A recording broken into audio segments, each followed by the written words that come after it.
কি ব্যাপার রাজু দাদা, আমাকে ডেকে পাঠালে কেন? আরে বিউটি, আমি যে টোনার জন্য মেয়ে খুঁজছি। তোমার পরিচিত ভালো সুন্দরী মেয়ের সন্ধান জানতেই যে তোমায় ডেকে পাঠিয়েছি। বাবা বাবা, আমি নিজের পছন্দে বিয়ে করব, সুন্দরী বউ না হলে আমি বিয়ে করব না। এরপর রাজু আর বিউটি টোনার বিয়ে নিয়ে কথা বলতে থাকে আর টোনা বাহিরে চলে যায়। না, আমি অন্য কারো পছন্দে বিয়ে করব না, আমি আমার পছন্দের মেয়েকে বিয়ে করব। এরপর টোনা উড়তে থাকে আর বনে ঘুরে ঘুরে মেয়ে খুঁজতে থাকে। আরে, আমি তো আমার পছন্দের মেয়ে পেয়ে গিয়েছি। কি সুন্দর দেখতে, একদম মনের মতো। এরপর টুনি মন খারাপ করে বাড়িতে যেতে থাকে আর টোনা টুনির পেছন পেছন যেতে থাকে। টুনি এসে একটা বাড়িতে প্রবেশ করে। এই বাড়ি তাহলে এই পাখির? আমি বিয়ে করলে এই মেয়ে পাখিকে বিয়ে করব। এরপর টোনা বাড়িতে চলে আসে আর তার বাবা রাজুকে সব কথা খুলে বলে। সব শুনে রাজু বলে, বাবা টোনা, তুই মেয়ে পছন্দ করেছিস, ভালো কথা, কিন্তু মেয়েকে আমি একবার দেখতে চাই। আরে বাবা, তোমার অসুস্থ শরীর নিয়ে যেতে হবে না, আমি কালকে ওই পাখিকে বিয়ে করে বাড়িতে নিয়ে আসবো। এভাবেই টোনা তার বাবা রাজুকে থামিয়ে দেয় আর এভাবেই কেটে যায় সেই দিনটি। টোনা বরের সাজে তার বাবার সামনে হাজির হয়। বাবা, তোমার পাগড়িটা দাও, আমি তোমার পাগড়ি পরে বিয়ে করতে যাব। এরপর টোনা বরবেশে টুনির বাড়িতে চলে যায় আর সব ঘটনা টুনির মা মিনুকে খুলে বলে। বাবা টোনা, তোমার কোনো কিছু জানার থাকলে আমাকে বলতে পারো। তুমি কি সব জেনে আমার মেয়েকে বিয়ে করতে এসেছো? জি শাশুড়ি মা, আমার আর কিছু জানার নেই, আমি যেটুকু জেনেছি তা দেখে আপনার মেয়েকে বিয়ে করতে এসেছি। তুমি এখানেই দাঁড়াও বাবা, আমি আমার মেয়ে টুনিকে সাজিয়ে নিয়ে আসি। এরপর মিনু টুনিকে নিয়ে অন্য ঘরে চলে যায় আর বেশ কিছুক্ষণ পর টুনিকে বউ বেশে সাজিয়ে নিয়ে আসে। টোনা যেন টুনিকে বউ বেশে দেখে চোখ সরাতেই পারছে না। বাবা টোনা, আজকে থেকে আমার মেয়ে টুনির দায়িত্ব তোমার, তুমি ওকে একদম অবহেলা করো না। এরপর টোনা টুনিকে বিয়ে করে বাড়িতে চলে আসে। এদিকে রাজুর অপেক্ষার প্রহর শেষ হয়। বাবা টোনা, তুই তো একদম সত্যি বলেছিলি, মেয়ে যে একদম পরীর মতো সুন্দরী, তোরা একদম রাতচটুক হয়েছিস। তা মা, তোমার নাম কি? বাবা, ওর নাম হলো টুনি। তা মা, তুমি কি রান্না করতে পারো? আমার ছেলে যে খেতে খুব পছন্দ করে। আরে বাবা, ও রান্না না পারলেও আমার সমস্যা নেই, আমি ঠিক শিখিয়ে দিব। আরে টোনা, সব কথা তুই বলছিস কেন? টুনি, তুমি কেন চুপ করে আছো? তুমি কি বোবা নাকি? না না না বাবা, আমি বোবা নই। আমি তোতলা। তাই তো কথা কম বলি। টোনির তোতলানোর কথা শুনে টোনা অবাক হয়ে যায় আর মুহূর্তেই টোনা আর রাজুর হাসি মুখ ফ্যাকাশে হয়ে যায়।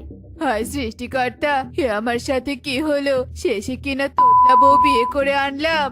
হায় হায় রে টোনা, তুই আমার একমাত্র ছেলে, তোকে আমি কত ভালো মেয়ের সাথে বিয়ে দিতে পারতাম, আর তুই কিনা একা একা একটা তোতলা মেয়ে পাখিকে বিয়ে করে নিয়ে এলি।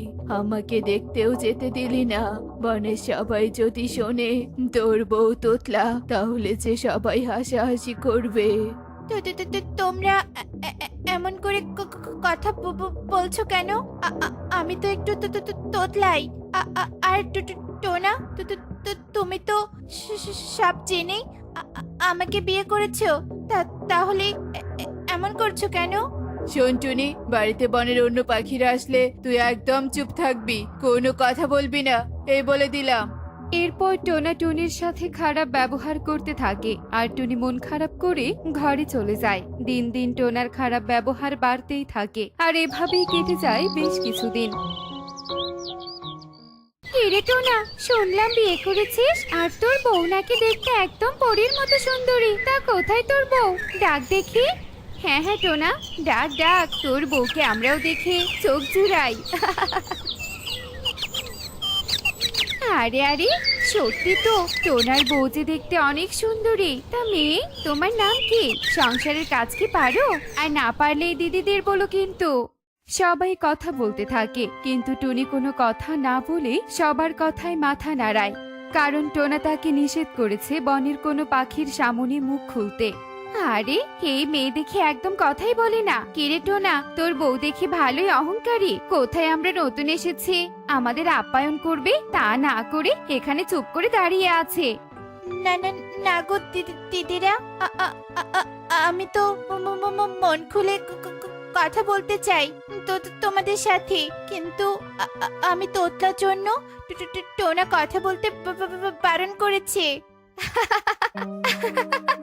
কিরে টোনা, খুব তো বলেছিলি নিজের পছন্দে বিয়ে করবি, এই তোর পছন্দ? শেষে কিনা তোতলা একটা মেয়েকে বিয়ে করেছিস। কত সাত করে এসেছিলাম টোনার বউকে দেখবো বলে, এসে দেখলাম কিনা তোতলা পাখি। তোমরা কেন আমাকে এভাবে বলছো? আমি একা একা কি তোতলা হয়েছি? সৃষ্টিকর্তা যে আমাকে তোতলা বানিয়েছে। তোকে এত কথা কে বলতে বলেছে? যা বলছি যা, আমার চোখের সামন থেকে যা। এরপর টুনির তোতলানো দেখে সবাই অপমানের সুরে হাসতে থাকে, আর টুনি মনে কষ্ট পেয়ে সেখান থেকে চলে যায়। বাবা, ও বাবা, কোথায় তুমি? এদিকে এসো। আমি এই তোতলা টুনির সাথে আর সংসার করতে চাই না।